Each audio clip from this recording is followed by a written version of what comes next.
គេខ្លះដែលធ្លាប់គេវាយដោយសារតែ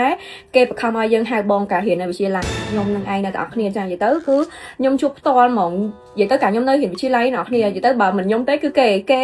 និយាយទៅគឺរបៀបថាចេះពេលហ្នឹងអត់ដឹងកើតអីទេនៅអ្នកគ្នារបៀបថាអាយុខ្លួនឯងក៏មិនសូវជាងយើងប្រហែលអីដែរអីអញ្ចឹងណានិយាយទៅពេលហ្នឹងស្រីគឺអត់មានឆ្លោះគ្នាដោយសារអីឯគឺមានតែឆ្លោះគ្នាបង្ខំឲ្យគ្នាហៅបងអ្នកគ្នាហើយខ្ញុំដូចគ្នាចានិយាយទៅគេរកវាយខ្ញុំណាអ្នកគ្នាដោយសារតែគេបង្ខំឲ្យខ្ញុំហៅបងរហូតមកដល់ឥឡូវទៅខ្ញុំដឹងថាចេះអ្នកវាយអ្នករកវាយខ្ញុំហ្នឹង2004ហើយខ្ញុំកាល2003និយាយទៅអ្នកគ្នាស្ដាប់មកគឺហួសចិត្តហ្មងហើយយើងពេលហ្នឹងរបៀបថាយើងឃើញគេធំអីដែរខ្ញុំអត់ខ្វល់ទេខ្ញុំអត់ដែរខ្ញុំបើខ្ញុំអត់ស្គាល់សុកមកបង្ខំឲ្យខ្ញុំហៅបងចង់វាយអីមិនចង់រកវាយអីមិនក៏ខ្ញុំអត់ខ្វល់ខ្ញុំអត់ស្គាល់ខ្ញុំអត់ហួមហ្មងអ្នកគ្នាអញ្ចឹងមនុស្សហ្នឹងខ្ញុំអត់នេះហ្មងតែដល់ពេលឥឡូវទៅមិនដឹងថា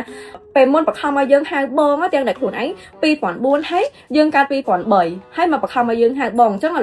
គិតថាពេលហ្នឹងធ្វើហ្នឹងគឺមានលៀសខ្លួនមិនតិចអត់អីអញ្ចឹងហើយប៉ុន្តែសម័យហ្នឹងគឺអញ្ចឹងហ្មងអ្នកគ្នាកាលខ្ញុំនៅរៀនហ្នឹងគឺអញ្ចឹងហ្មងបើមិនខ្ញុំទេគេនឹងឯងអញ្ចឹងបើខ្ញុំគឺខ្ញុំច្បាស់ខ្លួនឯងហ្មងខ្ញុំដឹងថាគេពេលហ្នឹងកាលខ្ញុំនៅរៀនអី2003អញ្ចឹងក្មេងៗគេ2004 2005 2006អីអញ្ចឹងខ្ញុំឃើញខ្ញុំក្មេងគេអញ្ចឹងគេចង់ហៅខ្ញុំស្មើអញ្ចឹងធម្មតាយើងមិនសុខចិត្តយល់អត់យើង2003ហើយគេមកបង្ខំឲ្យយើងគេមកហៅយើងស្មើចង់ស្មើមួយយើងអីអញ្ចឹងណាដល់ពេលហើយចង់មកស្មើមួយយើងមិនសុខចិត្តអាហ្នឹងវាជារឿងផ្សេងមួយទៀតតែបើអ្នកខ្លះអាយុតិចក៏ប៉ុន្តែចង់ឲ្យគេហៅបងអាហ្នឹងវាជារឿងផ្សេងមួយទៀតអ្នកគ្នាចានិយាយទៅកាលនៅរៀនមានគ្រប់សពបែបយ៉ាងហ្មងអ្នកគ្នាតោះណាគេខ្លះដែលជួបរឿងអញ្ចឹងពេលដែលនៅរៀនណាខ្ញុំនឹងឯងលេខ1ហ្មងអ្នកគ្នាហើយមួយទៀតគេរកវាយដោយសារតែមុខឌឺនិយាយទៅអត់ដឹងមិនដែរខ្ញុំអត់ដឹងមិនដោយសារឲ្យតែវាថា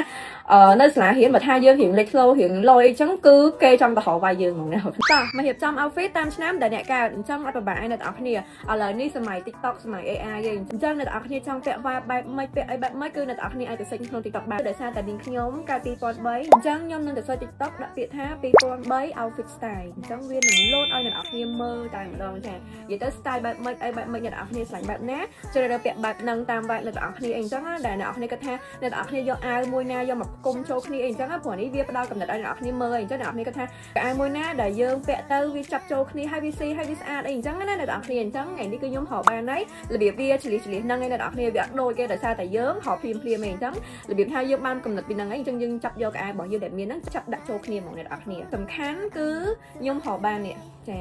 របៀបអាវអញ្ចឹងណាអ្នកគ្នាសំខាន់ខ្មៅមួយឈុតទៀតខ្ញុំអត់ដែរពាក់របៀបថាខ្មៅមួយឈុតហ្មងណាតែនេះគឺសូមដាក់ខ្មៅមួយឈុតទេណាអ្នកគ្នាប្រភេទអានេះប្រភេទខោពណ៌ខ្មៅចង្កេះវែងហើយវានេះជើងប៉ាត់អញ្ចឹងណាអ្នកគ្នាហើយប្រភេទអានេះរបៀបអាវវាក្លៀកអញ្ចឹងប៉ុន្តែគេមានខ្សែចងដើម្បីចាប់ធៀងអញ្ចឹងណាឥឡូវនេះយើងទៅប្រែកាយទៅឆ្នាំ2003អ្នកគ្នាឥឡូវនេះគឺចេញជារូបរាងហ្នឹងណាអ្នកគ្នាទៅមានជើងឈឺអញ្ចឹងអានេះខ្ញុំឲ្យអ្នកគ្នាមើលរាងអាវគឺបែបហ្នឹងហើយជាមួយនឹងខោគឺពីក្រោយយើងចង់បែបហ្នឹងមកអុយអានេះស្អាតណាស់វាអុយបើថារបៀបទៅដើរលេងទៅតាមខេត្តអីអានេះពាក់របៀបជីឡាននេះពាក់អញ្ចឹងស្រួលនេះអូចាន់មែនពេលចាប់ទៅគឺចាន់មែនអូយដល់ទៅពាក់ទៅខែសិនចង់ថាតាគៀបមួយអ្នកនរគ្នាប៉ុន្តែខ្ញុំគិតថាបើសិនជាតាមតាគៀប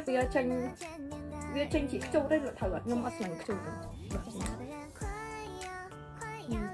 លៀកអញ្ចឹងវិញស្អាតជាងថែនាឡិកាយើងនាឡិកាហ្នឹងខ្ញុំត្រូវពាក់ចាំញ៉ៃហ្មងគេថាមនុស្សស្រីលេងខ្លួនមើលតែនាឡិកាតែមែនតែខ្ញុំចិត្តលេងខ្លួនហ្នឹងអញ្ចឹងចង់ក្រោយយើងបន្ថែមជាមួយនឹងស្បែកជើងហើយកបោបយើងចេញទៅក្រៅបានហ្មងអញ្ចឹងឥឡូវនេះគឺជា final look សម្រាប់ outfit 2003របស់ខ្ញុំអ្នកនរគ្នាឲ្យដែរបានដែរចានិយាយទៅគឺតម្រាំតែចាប់គូឲ្យវាត្រូវឲ្យវាស៊ីគ្នាអញ្ចឹងណាហើយឥឡូវនេះគឺខ្ញុំចាប់ផ្ដើមចេញទៅក្រៅហើយតែមុននឹងចេញទៅក្រៅអ្នកនរគ្នាខ្ញុំឲ្យមើលកបោបខ្ញុំមួយនិយាយទៅក្នុងកបោបខ្ញុំអត់មានអីទេ